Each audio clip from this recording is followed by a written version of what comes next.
Have you ever made the moment worse by trying to prove who you are? They say something sharp. You feel the need to clear it up immediately, so you explain your tone, you explain your intent, you explain what you really meant. Now it no longer looks like they crossed the line. It looks like you stepped into a trial you never had to enter. And that is the part most people do not catch fast enough. The disrespect happens once, but the real drop starts after.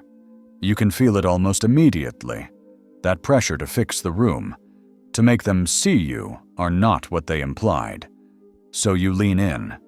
You tighten your words. You start cleaning up things that do not need cleaning.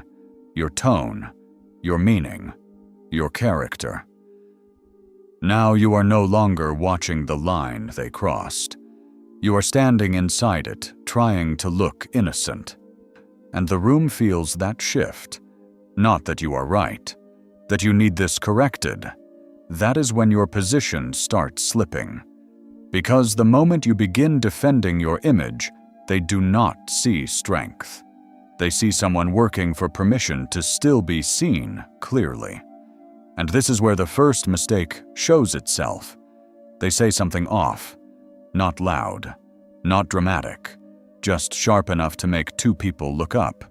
You feel the air change, and instead of letting that line sit, you step in too fast. You start correcting the tone. No, that is not what I meant. No, you took that wrong. No, that came out badly. You can hear yourself trying to pull the moment back, but every line does the same thing.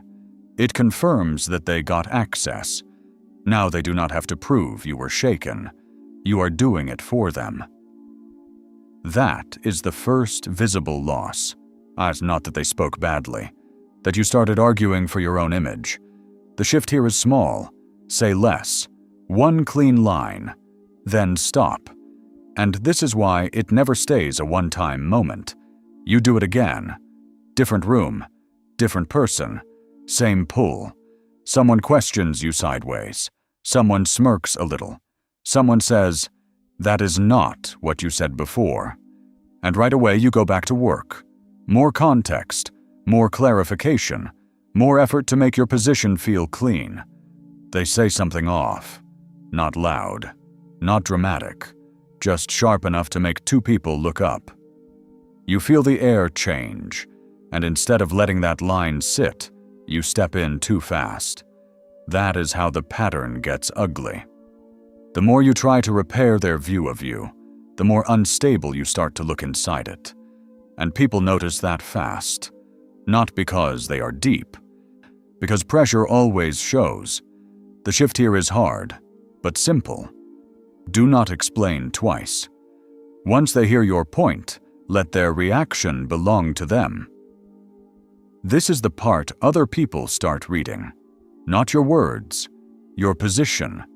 They are not listening for meaning anymore. They are watching for stability.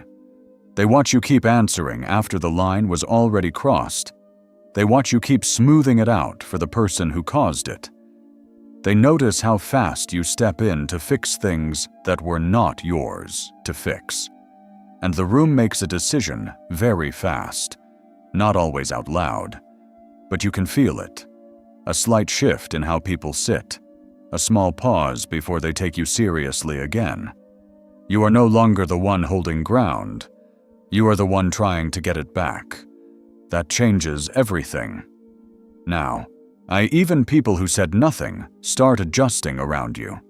They test small things first. They interrupt earlier. They speak over you just a little more easily.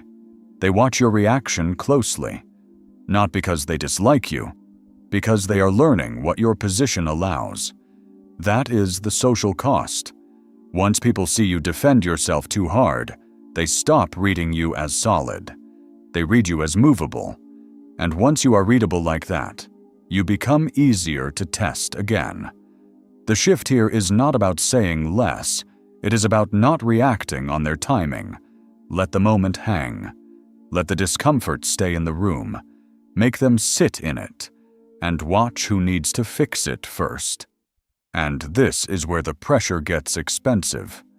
Because now it is not only about one comment, it is about what happens next when the room feels your pull. Someone pushes a little further, a sharper tone, a smaller joke, a look that says, "Go on, then. Explain it again." And you feel that old reflex. Fix it. Clear it up. Show them who you are. But this time, the cost is higher. Because every extra sentence lowers you in real time. Not only with them, with everyone watching. The room starts leaning toward the frame you are trying to escape. That is the trap. The harder you fight to look unaffected, the more affected you seem. And once that lands, respect does not disappear loudly. It thins out, across the table, across the pattern. Across the way, people handle you after. The shift here is under pressure. Do not fight for your image inside their frame. Hold still. Let the silence sit. And don't give them another sentence to work with. Right here is where most people break. Not because the moment is strong, because the pressure to repair it feels unbearable. And if you miss this, you will keep losing ground without ever understanding why.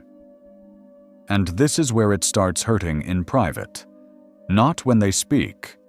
After. When the room is gone and the moment keeps replaying. You are alone now, but the conversation is still happening in your head. You hear your own voice trying too hard. You hear the extra lines you did not need, the forced calm, the overcleaning, the subtle urgency behind your words. You replay the exact second you stepped forward when you should have stayed still. You can feel it again in your chest, like you were still in that seat, that small tightening, that need to fix how you were seen. That is the part that stings. Not because they misunderstood you, as because you felt yourself leaving your center in real time, and you knew it. But the room is not clear. It is reading chase. Your words no longer sound grounded. They sound like they need rescuing. So you rushed in to protect your image, and in doing that, you lost something quieter, your position with yourself, and that leaves a mark, not on them, on you. That slight drop in how solid you felt walking out of the room, that quiet question, why did I do that? The shift here is quiet. It happens before the next moment. Feel the urge. Let it rise.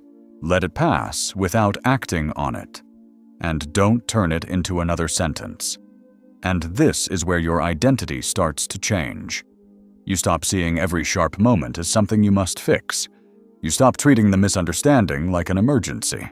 You stop measuring your strength by how well you can explain yourself under pressure. Someone says something off. The room turns a little, and for a second the old reflex shows up, but you do not follow it. That version of you was always reaching, always correcting, always trying to leave the room with a clean image. But the stronger version does something else. He lets people show what they are willing to assume. He notices the frame. He does not step inside it. That is the shift. You are no longer there to win back perception. You are there to keep your ground. And sometimes that looks very small. One look, one sentence, no defense, no second round. The move here is identity, not technique. Stop acting like your dignity needs a live explanation. And this is where the correction becomes visible, not in theory. In the next real moment. Someone says something sharp again. They tilt your words.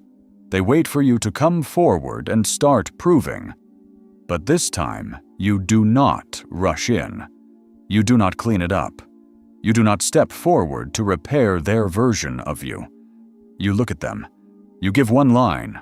That is not accurate. Or, you can read it that way. And then you stop. No extra tone. No second round. No effort to drag your image back into place. Because deep down, you know it was not clear. It was fear. Fear of being seen wrong. fear of letting the line sit, fear that silence would cost you more than proving yourself. That is the real correction, not proving yourself better, showing you no longer enter the moment that way. The real mistake after disrespect was never only the emotion, it was the proving. The moment you start working to clear your name, you step out of your position and into theirs. That is the loss most people miss.